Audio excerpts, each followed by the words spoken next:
Hello,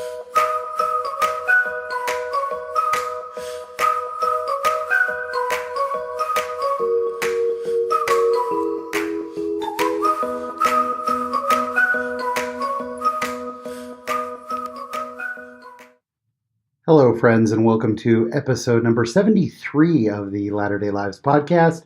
My name is Sean Rapier. I'm your host. Super excited. We've got such a great show for you this week. Before we get into the conversation, I do want to remind everybody that we are off for the next 3 weeks. So the next 3 Mondays in a row, which is, I believe, Christmas Eve, New Year's Eve, and then that first week in January. We will not have episodes out.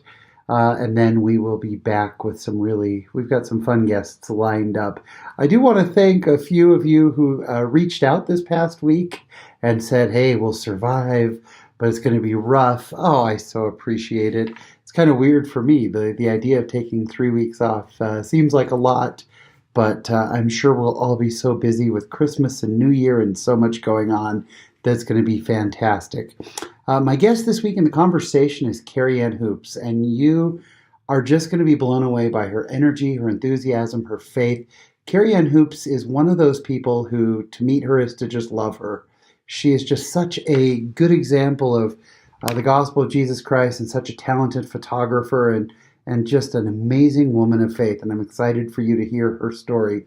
And this week in my latter-day life, I'll tell you about the one person I can always count on at Christmas. It's all coming up, so sit back, relax, and enjoy this week's conversation. And it is my pleasure to have today in the Latter-day Lives studio a very talented artist. And this is someone with whom I have been trying to connect for a long time. This is at least, the 5th or 6th time we've tried to connect, at least. Because you travel, you don't live here in Utah, but you come out here all the time. Uh-huh. But unfortunately, I'm gone so often when you're here. So it's very exciting. And by the way, last episode of the year. This is it. What? This is the last episode. That's awesome. Now we're taking 3 weeks off, so this is it. So we got to remember to talk about Christmas and all that stuff. But Karyann Hoopes is my guest. Karyann, welcome to the show. Thank you so much for having me. I'm so excited to hear about your life because I know you've got a lot of cool stories to tell. But first of all, tell us a little bit about where you're from and kind of how you grew up. So, I'm married. I've got 3 teenagers. I have a return missionary who just returned and Awesome. 2 other teenagers that are just the light of my life. I've been married 20 years to Dave, my sweetheart, who shortly after I joined the church, I met him and we married. And I grew up in Oceanside, California, and as a Catholic, and just loved being down there. In fact, we were just talking before the show here how much we love the cold. Both of us love the cold. Yeah, I'm down in Oceanside a lot. I mean, I'm down in San Diego quite a bit. And it's fun. One of those funny things that the older you get, you realize you didn't appreciate how much you loved it. And I loved it. I love the beach. But so I grew up down there, Catholic, went through all the steps, went through, catechism and confirmation and went with my grandparents to church. Later on in life, I would attend with them and drive them to church. And fun memories. Fun memories. It's interesting. I grew up in Northern California, but I grew up with a lot of Catholic friends. Mm-hmm. And so I would go to their First Communion. I'd go to, they'd come home, they'd tell me about their catechism. And, it's the same things as when, we'd talk about I'm 12, I'm getting the priesthood or whatever, Or going to mutual. All of these same things. Same and so things. I actually went to some of their activities, and I think that that's great to see the other cultures. I'm sure it gives you a different appreciation for the gospel than Completely. A lot of people have. Well, I think when you're on the other side of things, you appreciate and are more, I feel like I'm much more compassionate to being open to other beliefs. Sure. And to be cultured like that and to understand. I mean, that's part of, I think, mankind and human nature, to understand each other. Yeah. And we're not all the same. And that's So how old were you when you found the church?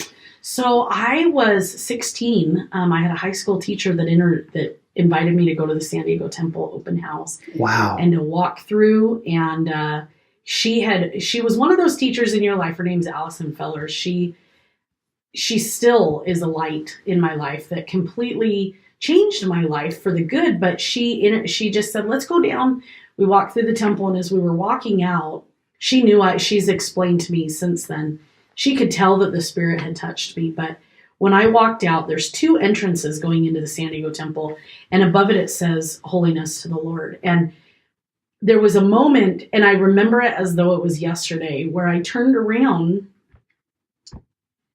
and I looked back and I saw that it said Holiness to the Lord. And I didn't understand why I had this prompting to turn around. And I apologize. And not at all. And I remember just thinking, I'll never be able to come back in here. And with that prompting, opened up questions. How do I get back there? How do I get back to feel what I felt as we walked through the temple? And the rest was history. I was given a Book of Mormon and first discussion. And a few weeks later, I was baptized. So did you actually get the Book of Mormon there from the missionaries there? Nope. But did you just said, I'm open to talking to the missionaries? Yeah, well, not really. What happened was the questions started flowing, and she invited me just a few months later. She invited me, her brother and sister went on their missions, and it was a double farewell. Oh, wow, cool. And of course, I had 1,000 more questions. I was already like, we would talk about it, but she gave me a Book of Mormon. And a couple weeks after that, I had just, there was something again that kind of prompted me, like, I need to find out. So then it was about a year later from the time I went to the temple, it was about a year later till I joined. But when I read through First Nephi, I was baptized. I read that in one night. And this is a funny story. It was the night before my senior year. And you know, those feelings of like, I got to be a big person. Like I got to get big girl pants on and get a job and survive. And big time. And I was cleaning things up and I came across this Book of Mormon with her testimony in it. Her name is Allison Fellers. And she wrote her testimony, and I read through First Nephi, and I went to school the next day, very first day of my senior year. And I said, we got to talk. And she wrote me a pass so that I didn't have to go to my first, like she okayed it with the office. So don't get her in trouble if the high school district hears this. How cool. Anyway, I was baptized 3 weeks later. That is so amazing. My mom was amazing, and she, trusted me. She knew that was my next question. I mean, you're raised Catholic, devout Catholic. You have 4 sisters. Mm-hmm. And so the whole family suddenly coming home at the time, hey, I'm going to be a Mormon. Yeah. I'm sure that must have been a shock to the system. I think so, but here's the thing is I've always, since I was a little girl, I just lived a little different. I just wanted to be different. And I think looking back on it, I just wanted to have a very clean life. I just have an incredible family, but our lifestyles are very different. And I'm grateful for that upbringing because I feel like I was always prepared. There was something awesome so I don't think it was a huge shock for my mom because she's like, the missionaries had explained, these are some of the things she's got to live by. And she's like, she already lives like that. No worries. I got to say, your mom has quickly become my hero. Like, she's a good I'm so impressed with your mom. I mean, first of all, single mom, my heart is always with single moms. They're the most amazing people. And then raising 5 daughters. Yeah. Amazing. And then to watch you go on this journey and to just, I support her. Like, incredible. Just super cool. She's an incredible woman. And, there's been so many times in my life where I'm like, man, okay, I got that from her. Like, she doesn't sleep. She works all the time. And we found out last week she's got breast cancer. And she is a fighter. And so, it's just incredible because she's such a good woman, but such a good example to me. Yeah. And so, although my life is different, and I do different things just like we all do. Sure. She's a devout Catholic and just such a good woman. So, how did your siblings respond? I don't really remember. Isn't that funny? A lot of it is kind of a blur. We've always had a good relationship. Yeah. And as we've gotten older, our relationship is just stronger. And we just love each other in our differences. Yeah. Each of us, you would not believe that we're all sisters because we just are all so different. But we get together and it's like we're 12. And you want to pee your pants laughing because we can't even breathe. I love that so much. So it's fun to see that. So I honestly cannot remember any of it because they were younger. I was 17, and so they were all teenagers and going different ways. And I think I was very, at the time I'm working a couple jobs and joining this new church, which we know in the church, it's not a Sunday activity. No, it's a life. This is a life. And so you change kind of everything. And so I kind of I got into seminary right away. I mean, I threw myself completely in. And one of the fun things, which I didn't remember till recently, a friend of mine, Mark Preston, was one of he lives in Orem. He was one of the missionaries that taught me the discussions. Oh, wow. Our daughters happened to be at EFY last year together. No way. And met each other. Oh. And so they took a picture and sent it home. And he goes, that looks like Karyann. And so he messages me, is this your daughter? And I said, yeah. That is And unbelievable. our friends, how 20 some years later met. Yeah. And anyway, so it was just so fun because he said, we ran over to the house so he could meet my daughter. And he says, do you remember when you would do those new member firesides? And I said, no. And, I'm 17. I did them for a year and I didn't even remember. I would go once a month to the mission president's home and talk about my conversion. And he said, gosh, I remember how many people would just remark on how young you were and change your life. But I honestly didn't feel like I changed that much. So that's amazing. I have two friends who both joined the church at about the same age that you did. One of them, he's like, everything was natural. Like everything was just, oh, of course I do that now. Mm-hmm. Of course that's how it is. I have another friend who every step was like, what? Wait a minute, I got to do that. But for you, it sounds like it was pretty organic. It was very organic and very seamless. I remember the one thing, as I never had any word of wisdom issues. Nothing, no morality. I just never had issues. Was iced tea. About 2 months before I joined the church, my stepdad, at that point, my mom was married, and he would drink iced tea. And one time he's like, just try it. And anyway, I tried it. And I remember thinking, I can't drink iced tea anymore. But it was one of those things that I think was a test of faith because I was already, there was nothing else. I felt very blessed and fortunate that I was already prepared. That is so awesome. I remember being very little going, I never want to smoke. I don't want to drink. I don't. And it was just not, it wasn't like everybody in my life did that, but it was just, I very young was very stubborn. You were already there. I was there. Mm-hmm. So I think that the church in California is so awesome because it's a very tight-knit group. It's not small, but it's not huge either. I mean, it's, it's one of those things. And so did you kind of meet the rest of the crowd then at high school, or did you already know them? This is funny. I was thinking, okay, how do I say that? I knew that there were members of the church, but I didn't know who. Oh, interesting. And so when I went to seminary, it was like, you guys are all like me. Oh, you too? This is awesome. I love that. And so, it was weird because I was already at a stage in my life as a senior.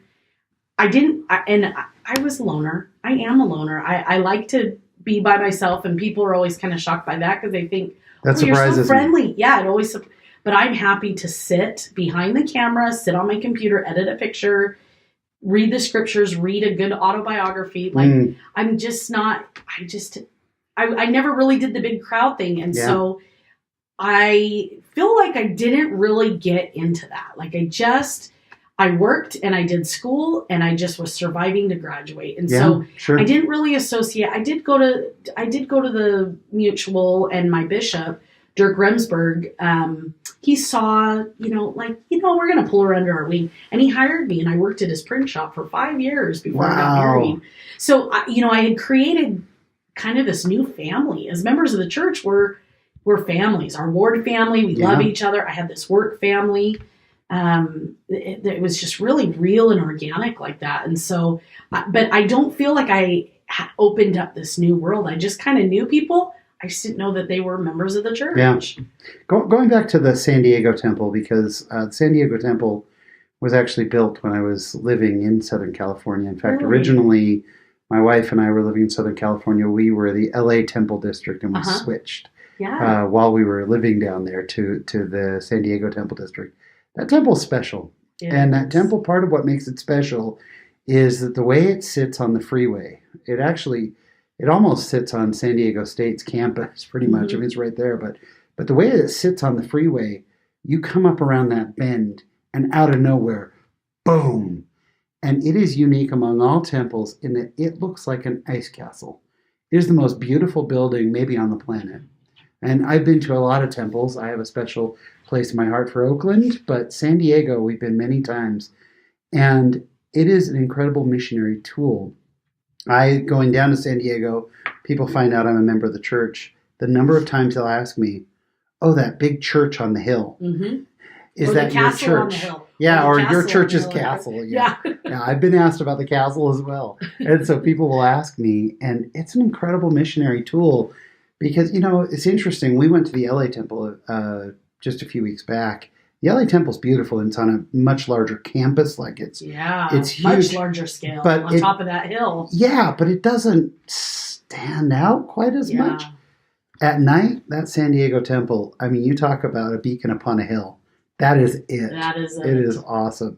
So you join the church, which is just unbelievable and fantastic story. By the way, if any of you listeners like me are sitting and thinking, I probably had promptings to invite somebody to something, I would just put in a quick word for if you ever get to invite people, non-members, to an open house.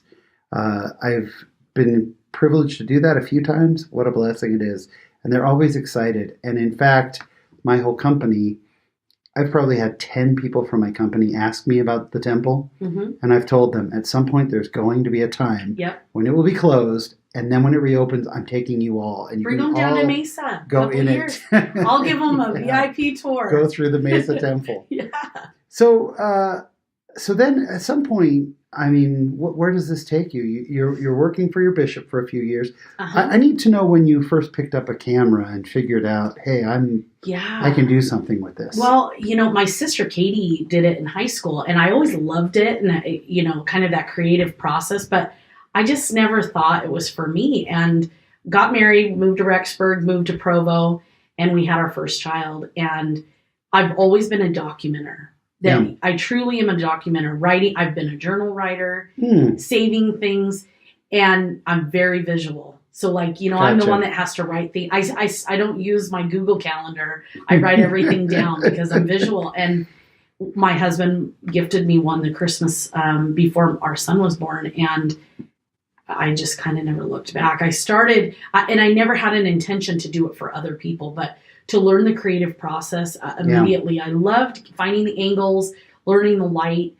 That was back in 99. So 99, so you're shooting on film, or no, were you already shooting digital?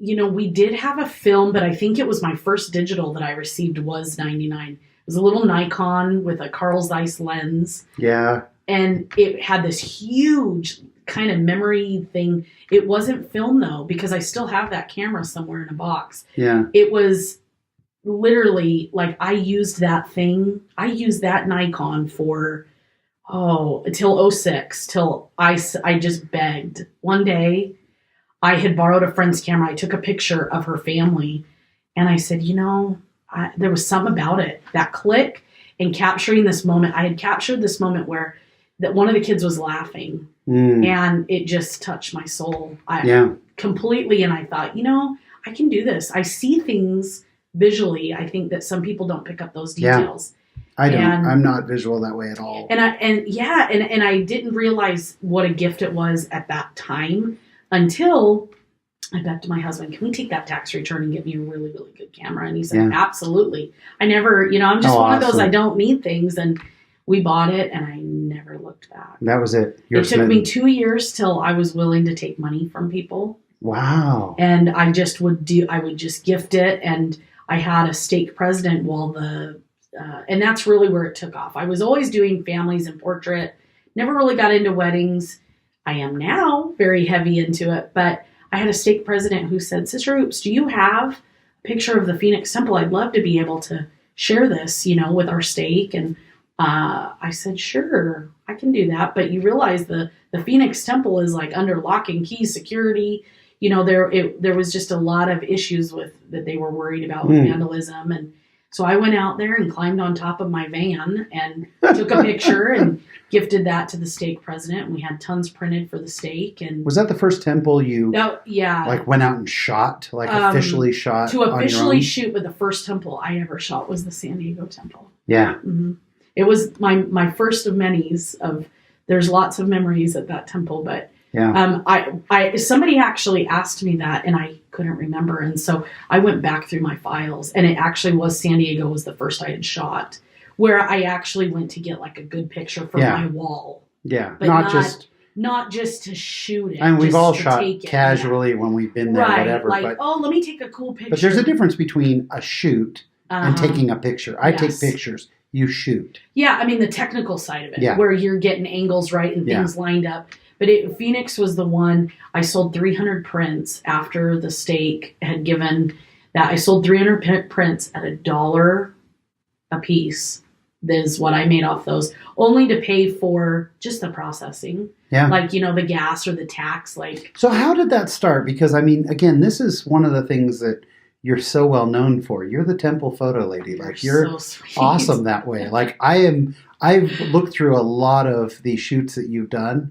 It's incredible. You capture the soul of a temple. I take a picture of the temple and it somehow ends up looking worse because I'm trying to photograph it. I'm not a visual person at all.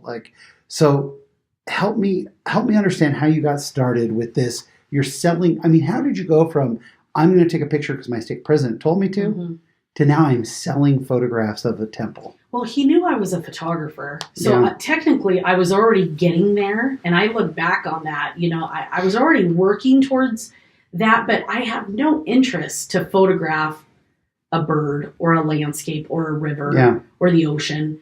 So to shoot the temple, I thought, I did it. And when I did it, I knew, I could do this. Yeah. It was that, even though I had, photographed other temples before that, I knew. You definitely have a gift for temples. I will say you see temples because I look at your images of temples and they are like my memory. Whereas I shoot pictures of the temple all the time. When I'm traveling, I go to the temple a lot. I like to take pictures of it. And then I take the picture and I go, it's a building. And then I look at what you shoot and I go, oh yeah, that's in my mind how it is. How do you prepare yourself to take these pictures? Or is it just business? How much of it's art? How much of it's business? Because it is your business. It's zero business for me. It's zero business. It's, when you were saying that, it's a memory. If I can capture for somebody their memory or haven't had the opportunity to go to the temple, if I can capture the essence of the spirit that the temple can bring into somebody's life, the way that one little carving at the San Diego Temple did for me, then I've done my job. And so you ask how I prepare. Every time I think about that carving, and I've never shared that publicly. That is amazing. But I think about that moment when I turned around and I knew what that temple meant to me. And I knew there was people across the world. And now it's a different thing. I have people email me. I just had one from Australia. Are you ever going to come and photograph, Sydney and these other Adelaide and all these other temples? And I said, yeah, sometime. But some people are not within, I'm within an hour of 4 temples. That is amazing. And some people sacrifice their lives. The stories of the Mesa Temple and people coming from South America and selling their homes and all their goods to just come get sealed. Isn't that amazing? If I can get a picture of those memories for them, that's why I do it. That memory of what they felt. And for me, it's about the memory of what you feel when you're there. Every time I go, whether I'm in the temple or I'm cleaning the temple or I'm photographing the temple or I'm tending to the grounds and helping at an activity, I think of that meaning that that one prompting turned my whole life around. And to photograph that and help somebody else that maybe they knew their grandparents were married. And I just did this actually last Christmas. I'm not going to share her name, but she reached out and said, I don't have any money, but my grandfather just died. My grandparents were married in the Mesa Temple. and they want something that looks old. Like I would love to give my grandmother like a vintage looking. And I thought, yeah, I don't really process my pictures that way, but I will do that for you. So let's work through this creative process of what you want it to look like. Not one to usually photograph the temple and then make it what they think it looks like. Yeah. I make it, anyway, I kind of threw all those rules out and we went back and forth, and she said, I want it to look older, and can you pull this tree out? And we did what she asked. I did what she asked, and I ended up gifting that image. I spent many, many hours on it and printed it out, and we sent it off to her grandmother, and her grandmother wrote me the most incredible letter. I think she thought I shot it a long time ago. And I had just shot it, a couple weeks before that. What an incredible gift that I could give of her remembering that memory of being married. They live in South America, so she has not been up to see the temple. And the temple was we knew, the temple was being closed for renovations. And so, excuse me, and for her to see that, and I've been to the grounds, the Mesa grounds, and it's all different. And it's going to look totally different. The water fountains are different. The pools are different. I was able to capture that so that she could have that memory. Yeah. And I went specifically for her. Oh, gosh. What a neat work, which is kind of funny that, there's a great simile to you doing it by proxy when she couldn't and all that. That's the essence of the temple in and of itself, which is just amazing. I kind of got goosebumps as you were telling that story. I think to be able to share that, it's amazing. What do you love most about temples? You're so passionate about temples. What do you love the most? I think it's twofold. For me, it's not business. People ask, "Oh, your stuff is in Deseret Book and Costco, and you sell them in these things." That story right there is exactly why. Yeah. I have the technical side to be able to photograph and do something to capture and remind this old woman who was married there. The temple is that powerful. Yeah. It is a place of learning, and it's a place of power, to feel the priesthood power, to feel those memories, and to be able to capture that. Yeah, it's awesome. It, for me, is huge. And so you asked, is it business? It's not business. And when it becomes business, I won't do it. All right. So being that it's not business, and I can hear it in your voice and your passion, but it also is a wonderful gift for people to be able to buy stuff. And my brain is so tiny that I'm going to forget at the end. How can people find your photography? So I work for a company, Havenlight, who's actually my publisher. You can get it on havenlight.com. You can get it at my website at hoopesphotography.com. And then there's certain Deseret Books where some of them are printed in publication there. Yeah, and that's Hoopes, which, could be Hoopes. I'm kidding. We were talking about that earlier on, how people mispronounce our names. But hoopesphotography.com. Yes. And it's just awesome. So people can find you there. And link up with me. Link up, because I can help you with that and find you.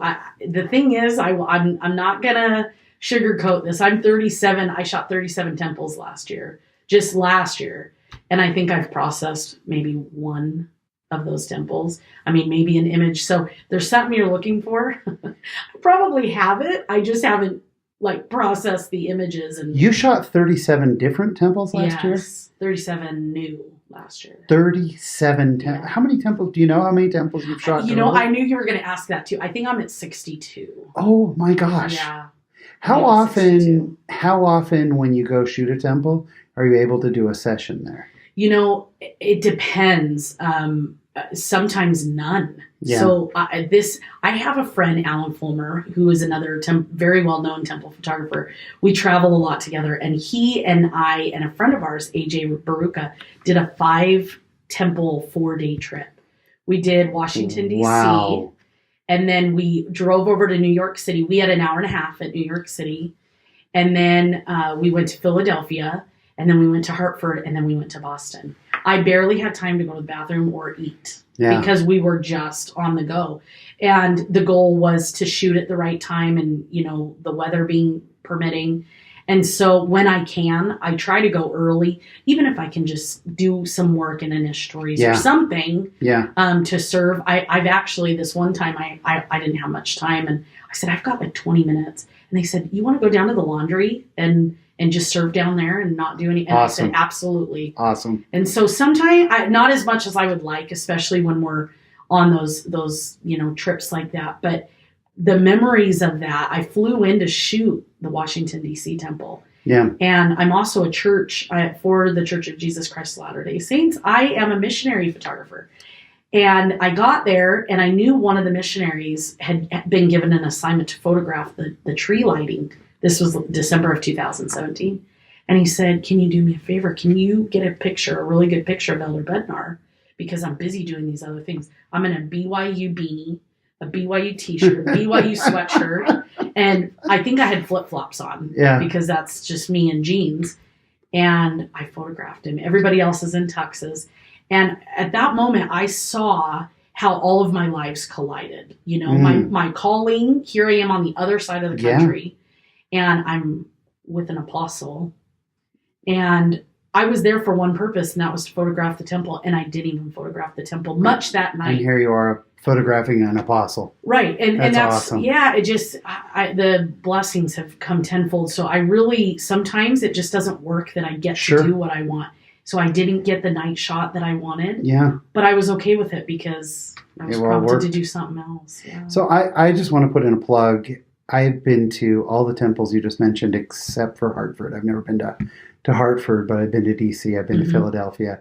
I would say if you get a chance to travel and you can't do anything, go to the temple. Mm-hmm. I remember one night, Chicago, I got in at 10 p.m. and I realized I was 2 blocks from the temple. Wow. And I just walked down there and just stood there. Yeah. It was cold out, but I remember that night and was able to kind of pray and just stand there and just enjoy seeing it.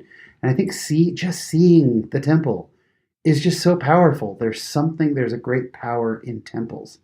I want to move on a little bit and ask about this calling. I had never heard of this. Missionary photographer. Like, I had no idea. Tell us about your calling. Well, a few years back, and I was up here for a meeting this week, so I just learned a little bit of this week, but a few years back, the church kind of, they cut down on their photographers because there's 4 official church photographers that travel the world. And that's their full-time job. That is their full-time job, but there's 4 of them. And they will get an assignment to go with Elder Bednar. Yeah. I mean, on that assignment, he did not have a photographer with him. Gotcha. So they cut down, and to cut that part of the story short, they basically created. We've all heard of the media library on LDS.org. Right, It's called createmedia.lds.org. And they said, we've got people with talents all over the world. Why don't we get missionaries? And so because I'm a woman with somebody in my home under 18, I can only serve for 12 months at a time, and then it's renewed. But other people, there's a lot of retired people all over the world. There was about 100 when I started, and we're down to about 50. Is this something you asked for and applied for? Or is this something they came and talked to you? Well, it's on the church service missionary thing. Go there. Yeah, it's on the church missionary website. And so I've done so many different things for the church or requests and things like that, church news and things like that, where they'll need something. And I'm like, sure. And I just donate my time and give them the images. Yeah. And someone said, you've got to do this. And so I looked at it and I thought, I don't have time. I'm the young women's president. I can't do this. Anyway, everything went through. I didn't know it had been submitted. It went to the state president. It was so weird because I didn't know the process. Yeah. Long story short, I'm one of 8 leaders now in the world that we have a team of photographers that are all over. And we get assignments just for instance, most recently we had one for just come follow me, photographing families that are cooking in the kitchen. That was one of them that we had, that they're cooking in the kitchen. And then it's not just the simple shoot. There's all these parameters and the, photo release, and they've got to be wearing certain things, and they've got to fit within the church standards of modesty. So you set it all up and everything. You're the art director. Yeah, the art director. You're everything. Mm-hmm. Holy cow. So they just give you the assignment. Yeah. And then the key is, you can't submit two of the very similar. You got to be creative. So you've got to, it's a very creative process. And the funny thing is, it is so not how I photograph. I'm very much a photographer of memories and moments. Yeah. And so I was like, I can't do this. My husband's like, you're a photographer. And I'm like, this is way beyond my skills. I cannot do this. And quickly, I just caught on and I enjoy it so much. And so, I don't know how many times things have been shown, but there was this, sometimes it doesn't work out to be the set up photographs. So I was photographing a family, and I'll have to tag it when you share this podcast. Yeah, for sure. I'll tag this image. And I was just at a family shoot. It was like I want to say it was a 50th wedding anniversary. Anyway, the whole family had gotten together for the first time in like 10 years. And these two sisters were just laughing. And I took this shot. And when I took it, I thought, that's a great shot. Like I just knew this was 3 years before I was even a missionary photographer. Oh my gosh, how cool. So when I came on, I remembered that to put into my portfolio. I had remembered that image, and that thing has been shared like 200 times. No way. The church has used it for depression, for love, for sisters, for unity, for friendship. Yeah. They use it for all these things. So they just tag it, put it in the database, and when they search for it, it pops up. And that's it. So every once in a while, you open the end sign or whatever, and you're just, there you are. Yep. There you are. So just a couple months ago, there was one of the temple, of the Bountiful Temple. And I can tell you that Bountiful, we all temple photographers just get stumped by certain temples. Bountiful does not like me. It's always under construction. The steeple for like a year. So I had a friend that I said, can I just have a shot of the steeple? And I'm going to just Photoshop it and interpose it.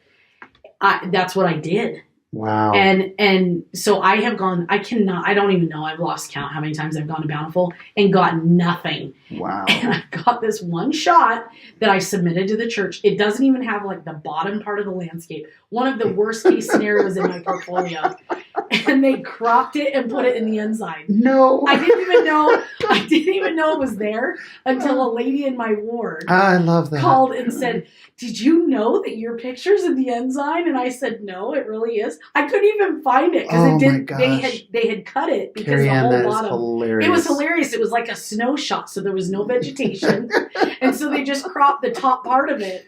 Anyway, and I'm credited for it. That's how she knew it was mine. So you probably have shots that you're like, this is the greatest shot I've ever taken. Please use this. And then you've never seen it again. Never again. And here this cropped out, here it is, and everybody's going, oh, it's in that world of, so what you see is really what you don't get. Oh, gosh. It really is an incredible, I had a meeting this week. We have a couple monthly meetings, and we talk about the church and what we should photograph. And then we go over the standards. We reiterate what's in the strength for youth, what's in this. That was amazing. And fall within those guidelines. And so most recently I had the opportunity to photograph for John Dye. He asked me to do Light the World campaign. No When way. the giving machines were unveiled in Gilbert. Yeah. And I saw that you were there. Yeah. Yeah. And a couple weeks before that, I did the Deseret Industries opening. And so it's just exhilarating to like get all these creative shots and then turn them over and donate your time doing something I love. Does it get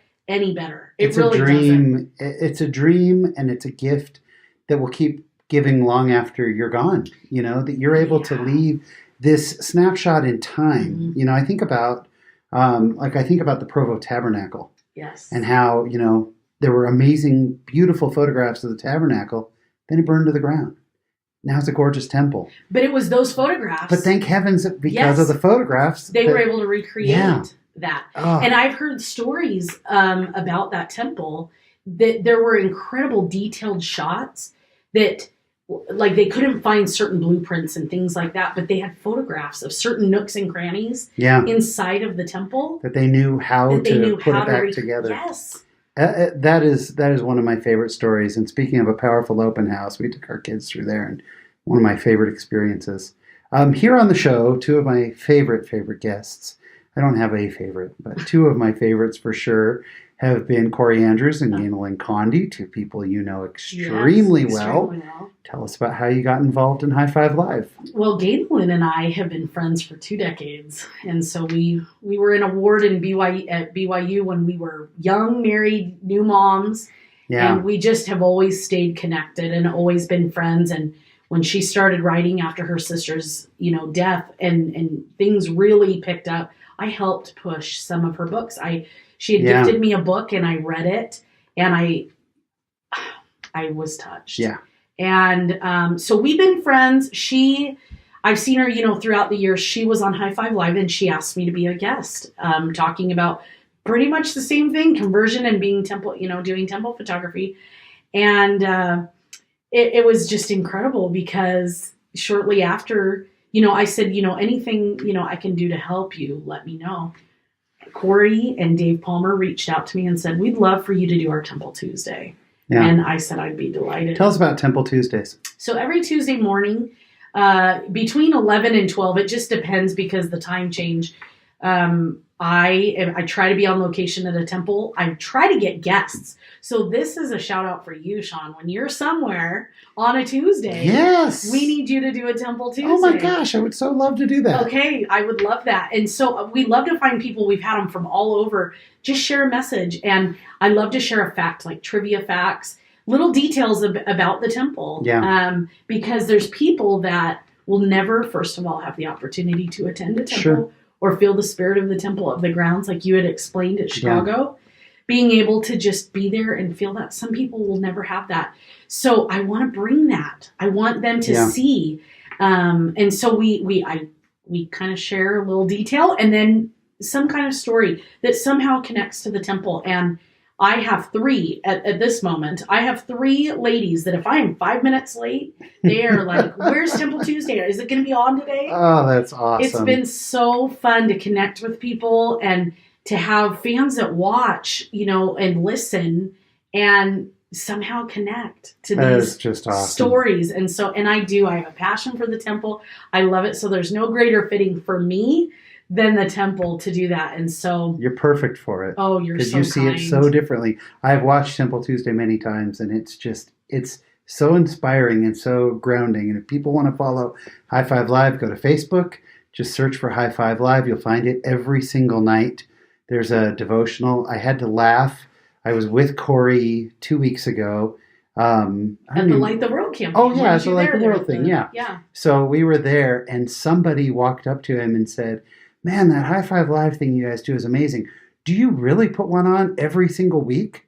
And the look on Corey's face, he goes, we do it every day, right? And they were like, no, you don't. And he goes, every day. Yeah, every day. It's amazing. And what sometimes you guys twice do. A day. So Tuesdays, I'm on Temple Tuesday, and then in the morning, and then we've got it in the evening. Most of them are about 7 p.m. And then Gainalyn is Women of Worth on Wednesdays. Yeah. So we've got 9. And you know what's so fun about that is that I've been in places, most recently last week. Yeah. I was cleaning the temple at the Gilbert Temple, and this woman came up to me. And I've been noticed in places like, I recognize you from High Five Live, kind of thing. And I was in the temple and she's staring at me.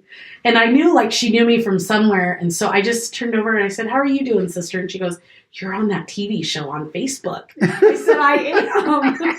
It was so great. And she goes, oh, you live around here? Because I'm cleaning the, my local temple. And she just connected up with me and is following. And it's just so fun to be a missionary this way. What you guys have created is unreal to me. I am such a big fan. You have amazing guests. Occasionally, you also scrape the bottom of the barrel. I've been on 3 times. I've had it's been my huge blessing and privilege to be on 3 times, and each of the 3 times has just been amazing. And now I've gotten to know the 3 of you. Pam, of course, grew up one street over from here. And Pam as well. So I've known you're Pam a delight for on many there. years. You are a delight. I love doing it. I love it, and it's so fun. And something that guests don't realize, everybody's nervous. We all get nervous going live, and if the equipment's going to work and all those things. Every single time, everyone says, I'm so glad it's over, and thank you for letting me have that opportunity, because they recognize that's their way to share their testimony. So about maybe 4 or 5 weeks ago, Pam called me up. I was in my office in San Diego. Pam calls me up and she goes, "Can you do High Five Live in an hour? We just had someone fall through, whatever." And this is the real-time nature of High Five Live. You guys are constantly producing it. And I told Pam, I said, "I can't." I said, "I'm leaving my office. I have to leave in 10 minutes for a dinner thing." I said, "But I could do it now." And she goes, "Now?" And I said, "Like literally give me the access. I can start in 2 minutes." And I thought of something I've shared that I'd never shared on there. I went on 2 minutes later. That's what I love about High Five Live. Is it's so live. Yeah, it's not scripted and staged. It's people sharing emotion, and I have cried a number of times and laughed out loud, and just, you guys are an amazing group. Well, it is a constant where people, life happens, so people cannot do it. And it's been really an incredible creative process.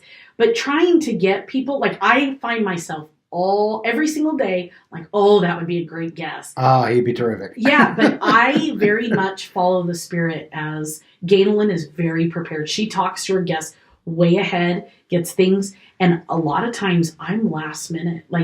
And because I've done that, I have had where I've gone onto the temple. This just happened at the Gilbert Temple.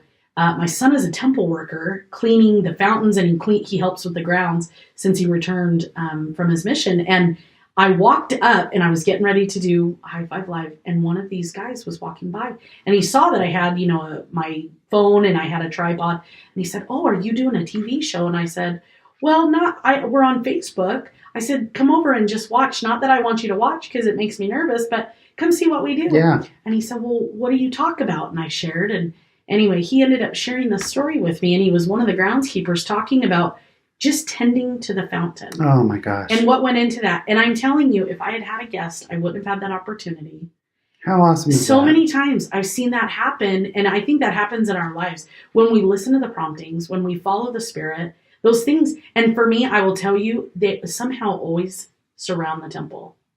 Somehow Heavenly Father knows I need that connection. It's a simple thing for me. That's how you're known, and that's how I think of you in the most positive of ways. It's so kind. You're the temple lady. You're the amazing temple lady, and I just think it's awesome. And kudos to your husband and kids, and you sound like such an amazing. I mean, it's fun following you on Facebook and just all the things that you guys do and all the joy that you bring to so many. It's just awesome. We're about out of time. I have 2 questions to finish, one that we ask all of our guests. But before that one, it's Christmas. We are into Christmas. I am not a photographer. I'm a horrible photographer. I grab my iPhone and kind of just snap thinking I can edit later or whatever. Do you have any tips for the moms and dads out there that throughout the Christmas season? Do you have any tips for us on getting a decent shot for Christmas? That is such a great question.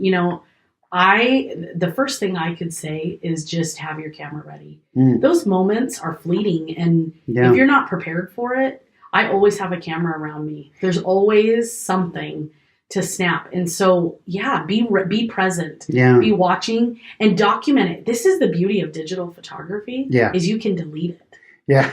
If it's just extras, you can delete it. But if you're not ready, if you can't capture those moments when they're happening, it's not going to happen. And the second tip I have is from Becky Higgins.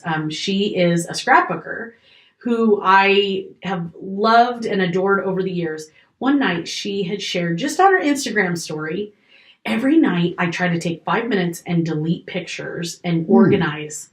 And I may be a photographer and I have lots of hard drives and they're all organized, but I just have too much. And that really stuck with me, that if we daily just go through what we have, delete things out and clean it out, you won't be so overwhelmed by the amount of pictures you take, especially in the holiday season. And so I have lived by that. I can't remember how long ago she shared that. I need to find out because I've shared that tip. That is golden advice. How hard is it when you climb into bed to just grab your phone and go through real quick and delete? Okay, these two are very similar. I like this one, but and you're not so overwhelmed by the amount of pictures. And then to tag them. Yeah, if you can tag and something to make it a little bit searchable. Yeah, I'm a big big social media. And my kids, I have one kiddo that just does not want to be on social media. And so he's very, very limited what I share.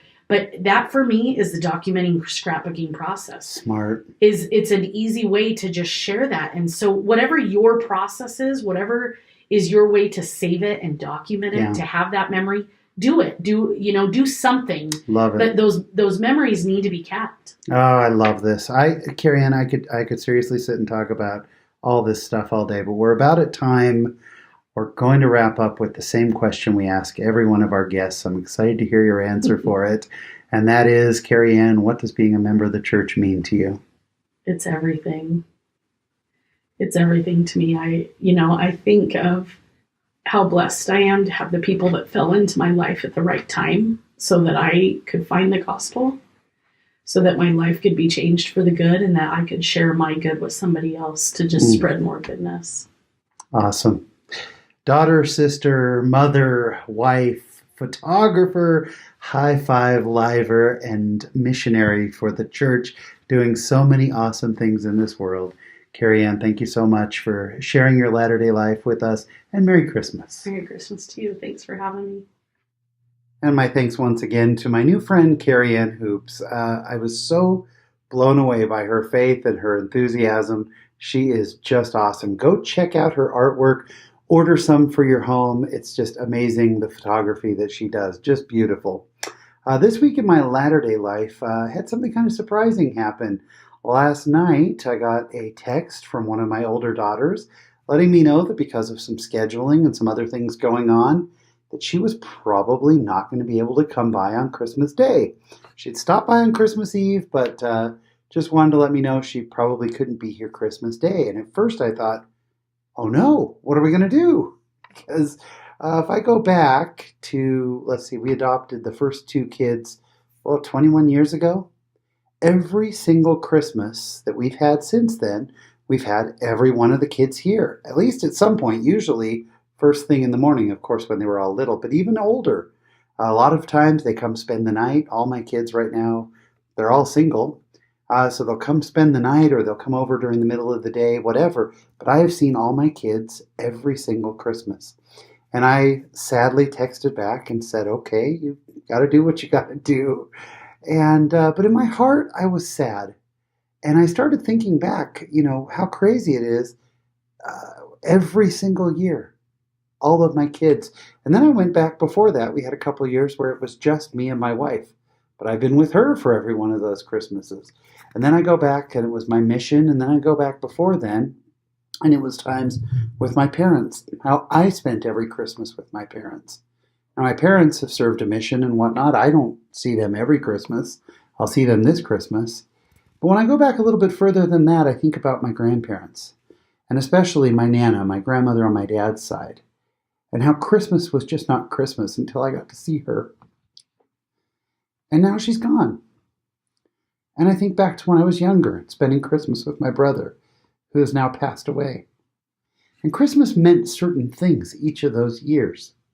And Christmas was my family. I was a kid. We got gifts, and it was my brother, and it was my grandmother, and these people who are gone. And then Christmas was my own kids. And now maybe I won't see one of my kids on Christmas. And that's soon they're going to have their own families and their own traditions, and that will change too. And as I started to think about how special Christmas is to me, it's changed and it's evolved. But there is one constant thing about Christmas, and that's the Savior, that He's always there. And that's what makes it so special. And yeah, as times change, who we see at Christmas time, it changes. And some of you listening have lost somebody this year, and I'm so sorry. And you're going to spend your first Christmas without that person. But what an amazing message that Christmas is, that He is born. The Savior of the world is born. And I'm grateful that as I continue to get older and new people come into my life, and some of the people who are very dear to me we lose, that things change. And here I'm crying, my child didn't pass away. I'm just not going to see her on Christmas Day. And that's okay. What a blessing it is to have the Savior in my life. What a blessing it is to celebrate His birth. It has changed the entire world, not just my world, but the entire world. It's the single most important event that happened was that he was born, he took on a body and lived for me and died for me. What a wonderful thing we celebrate at Christmas time, and I am so grateful for it. That no matter what happens, no matter what changes, that at Christmas time, the one constant thing is Jesus Christ. Merry Christmas to each and every one of you. Thank you so much for listening every week. It means the world to me. And I'm so grateful for these amazing guests that come on and testify of Him whose birth we celebrate in this season. Jesus the Christ, our Savior. And that's what's happening this week in my latter-day life. Again, I want to thank you so much for listening. We're going to take a few weeks off, and then we'll be back. If you know someone who might enjoy back episodes, if you have missed some of the back episodes, they're all available. You can go to latterdaylives.com or wherever you get your podcasts. Maybe it's a good time to catch up if you get some free time. But if you know someone who would enjoy it and can share the show with them, fantastic, please do. And until a few weeks from now, please remember there really is a great, big, beautiful world out there. So go be in it, just not of it. Thanks for listening.